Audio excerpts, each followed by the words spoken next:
In Cuba, the actions for the reestablishment of the national electric power systems are progressing. The Foreign Minister of Iran assured the peace in the region will be established through the solution based on the recognition of freedom and the democratic states in the Palestinian lands. The Russian Defense Ministry announced that the Ukrainian army has lost more than 24,000 servicemen since the beginning of its incursion against the Kursk Oblast.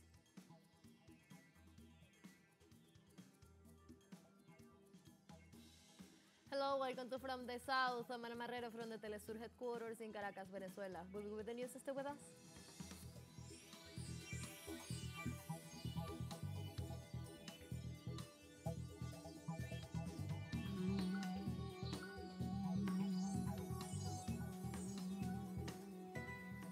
In Cuba, the actions for the reestablishment of the national electric power system are progressing after the second total disconnection due to the breakdown in the west of the country. According to these statements made by Lázaro Guerra, General Director of the Electricity of the Ministry of the Energy and Mines, there are already generations levels in some thermoelectric plants such as Santa Cruz. There are already low levels in Mariel. The start-up process has begun in Nuevitas, Camagüey, and the Teras plant. It is also expected that the capacity will continue to increase when the thermographic plant and the floating plant of Mariel are joined. He explains that there are already 370 megawatts service in the country, mainly in the province of Mayabeque and in areas of the capital, while the microsystems in the center of the country are the most stable. Engineer Guerra explained that there is no predetermined time period for recovery, although there is already a full supply plan for electricity generation.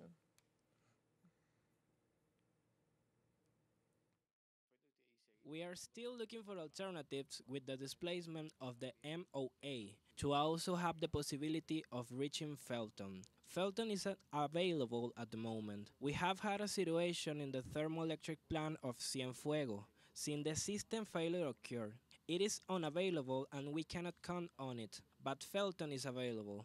Therefore, it is very important and a priority to be able to reach the Felton thermoelectric plant with energy to start the startup of the unit, which is an important unit that strengthens the system in the zone, to later link the subsystems that we are going to have in the western, central and eastern zones of the country.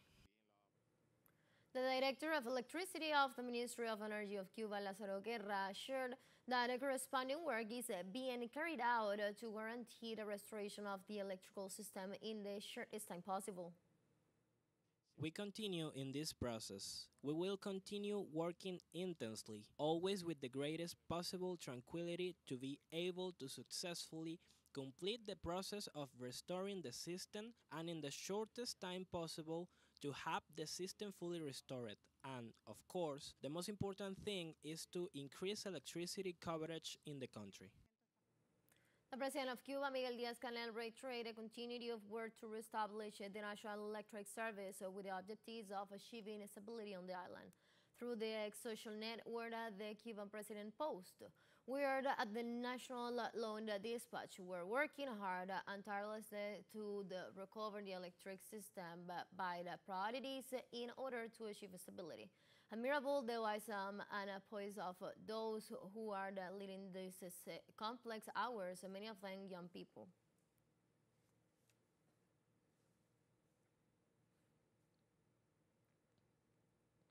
For his part, the Foreign Ministry, Bruno Rodriguez, in his X account, made statements on the current situation of Cuba, where yesterday the island is facing problems on the electrical system. He stated damages in 18 days of blockades are the equivalent to the annual cost of maintaining the national electric powered system, not including the fuel or the investments, and around $250 billion. If the blockade is lifted, there will be no blackouts. This way, the U.S. government could support the Cuban people if it wants to. He also added that it is a lie that the U.S. government authorized $100 U.S. billion in humanitarian exports to Cuba, according to a media outlet owned by the U.S. In fact, it even handled small charitable donations. Did they miss the zero, or are they just kidding? To support the Cuban people, it lifted the blockade that caused blackouts.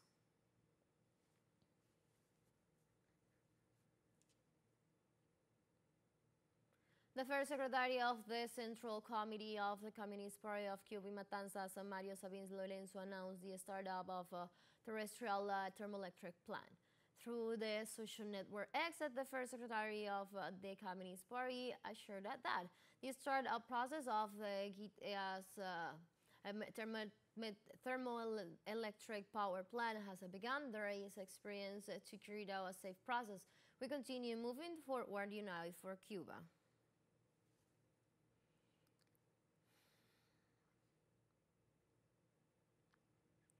In Venezuela, the sovereign country fair was held to guarantee food at fair prices to the families of the country.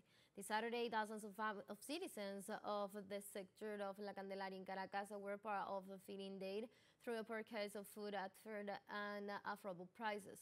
Likewise, senior citizens received supplements subsidized by the government made up of quality animal protein, natural carbohydrates, vegetables, and other essentials foodstuff for their diet. Vice President Delcy Rodriguez supervised the operation to guarantee that food mission reaches every Venezuelan citizen.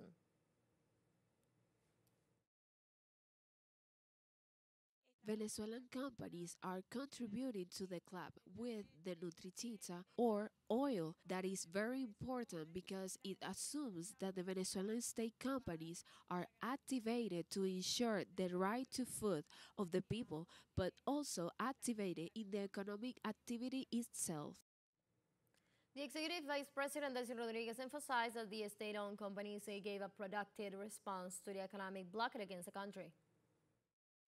The blockade does not become blackmail to the Venezuelan people, that the blockade does not become harassment for our people, but from the people themselves have emerged the response through communities, organizations of how to do, and there is a very important organizational structure in the popular base of the food mission that are distributing them throughout the national territory.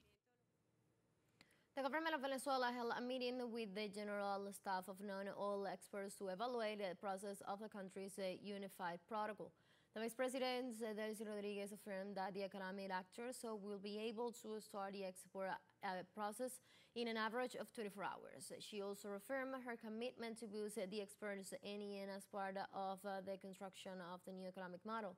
In compliance with the law for the promotion of non-oil exports, whose purpose is to simplify and promote exports of products and services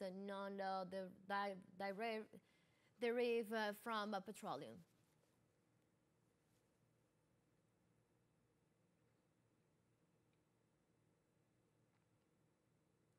In Mexico, the President Claudia Sheinbaum ratified the continuation of all the social programs promoted during the government of the former President Andrés Manuel López Obrador. During her visit to the southern state of Campeche, the President highlighted the maintenance of the pension for senior citizens, the support for the countryside, and for people with disabilities. The Mexican head of state also informed about the 3 new welfare programs promoted by her administration, one to support women between 60 and 64 years of age, and another one that will grant scholarship for all children and adolescents in public schools.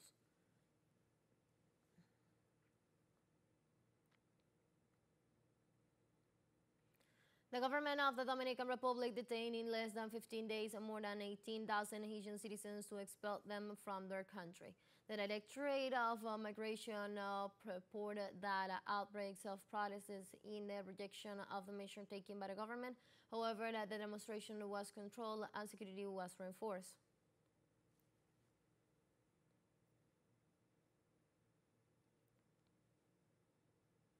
The Union of Workers mobilized in El Salvador in rejection of the budget cuts by the government of Nayib Bukele for 2025. Doctors from public and private hospitals, together with teachers, went from the Plaza del Divino Salvador Mundo to the Kursk land park to demand the vindication of their labors and rights and salaries.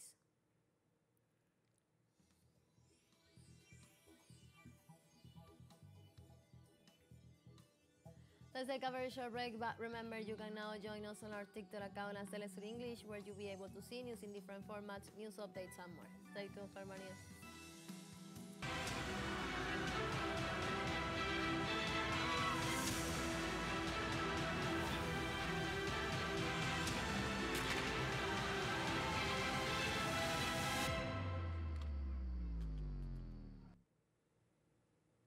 Welcome back to From the South. The Prime Minister of Iran, Sayed Abbas Araqi, assured that the two-state solution to the Palestinian question will not provide a peaceful response to the conflict facing the region. The diplomat added that peace in the region will be established through the solution based on the recognition of freedom and a democratic state in Palestinian lands. He also assured that Iran considers that a position should be adopted that will lead to the cessation of the Israeli genocide against the Gaza Strip.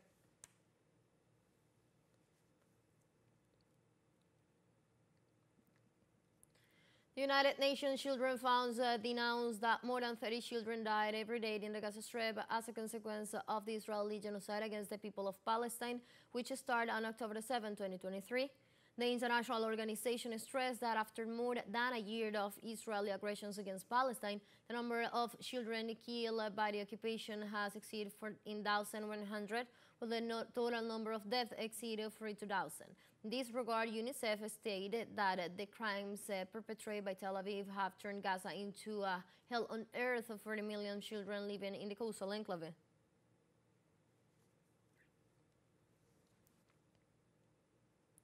In Lebanon, Israeli fighter jets launched attacks on the southern Beirut suburbs of Haig. The authorities stated that Israeli fighters' planes were flying over Beirut airspace from early hours. In this regard, they assured that Israel issued evacuation orders for the residents of the suburbs in an area 500 meters away. During the attacks, Tel Aviv destroyed a nearby social security building and schools located in the suburbs of Beirut.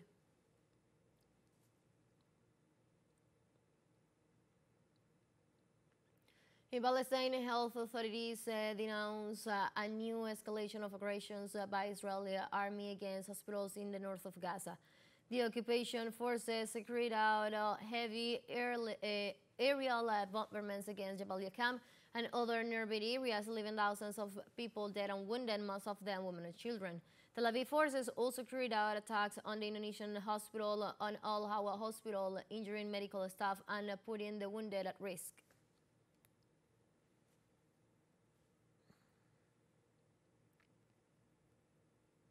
The Palestinian resistance of Al-Qassam attacked the forces of the army of the Zionist regime of Israel north of Gaza.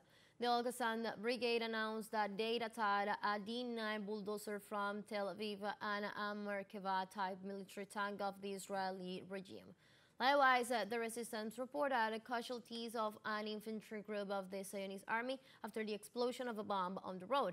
Meanwhile, the brigades continue to confront the Israeli occupation forces and the soldiers that execute the genocide against the Gaza Strip.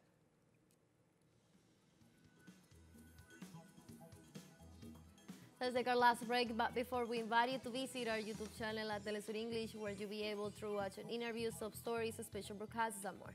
Hit the subscribe button and active the notification bell to stay up to date on the world's most recent events. One final short break, don't go away.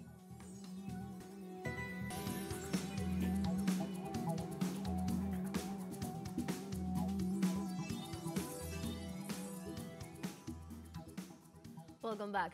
The Russian Defense Ministry announced that the Ukrainian army has lost more than 24,000 servicemen since the beginning of its incursion against the Kursk Oblast. The body detailed that during the last hours, the Kiev forces lost more than 270 soldiers and 9 armored vehicles.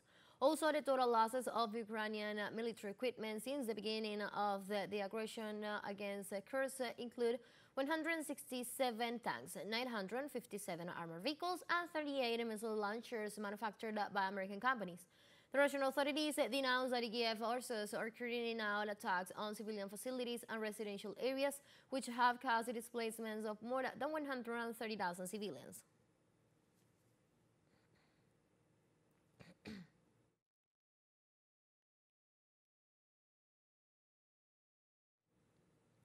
The Russian Defense Ministry shot down at least 16 Ukrainian unmanned aerial vehicles in the southwestern region of the country. The Defense Ministry reported that 13 of the drones were shot down in the Bryansk region, while 2 more were neutralized over Rostov and 1 over the Belgorod region. Meanwhile, the Russian defense stressed that its forces continue to work to repel attempts by Kiev to carry out terrorist attacks against Russian territory and endanger citizens. The Russian Defense Minister emphasized that during the last few months, Ukrainian drones attacks against oil refineries and fuel depots in Russia have intensified.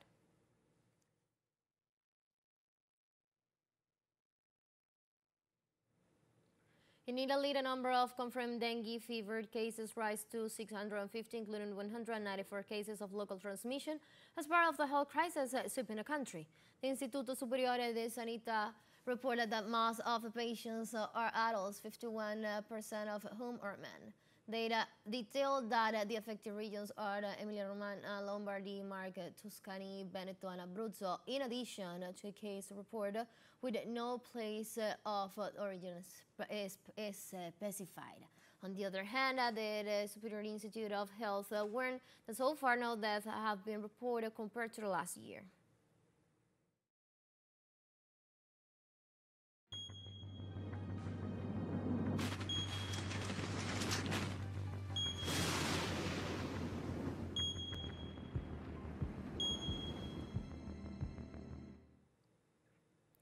Moving on, in Italy, authorities remain on alert due to floods caused by heavy rains in several regions of the country. Local authorities ordered the suspension of classes, closure of public parks, systems, and subway transportations. Also, residents were evacuated to safe areas due to high water levels and the danger of landslides in the north of the country. On the other hand, the authorities warned that the emergency should be extended nationwide due to the damage caused by the waters.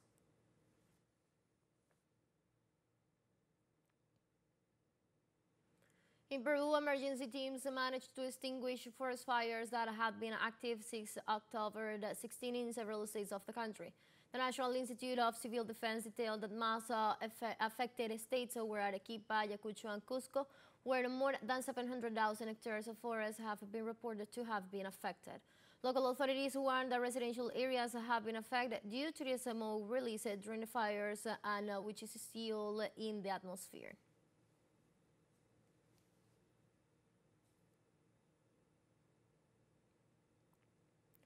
Tropical storm Nadine arrived this Saturday to Honduras with heavy rains affecting several areas in the north of the country.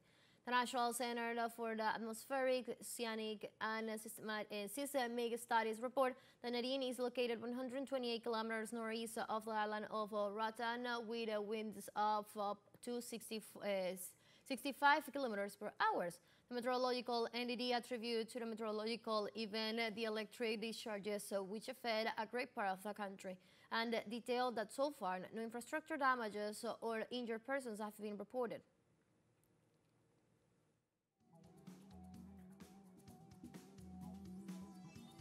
We have come to the end of this news brief, but you can find these and many other stories on our website at telesurenglish.net.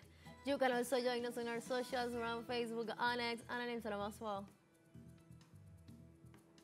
For TeleSUR English, I'm from the South, I'm Ana Marrero. Thank you for watching.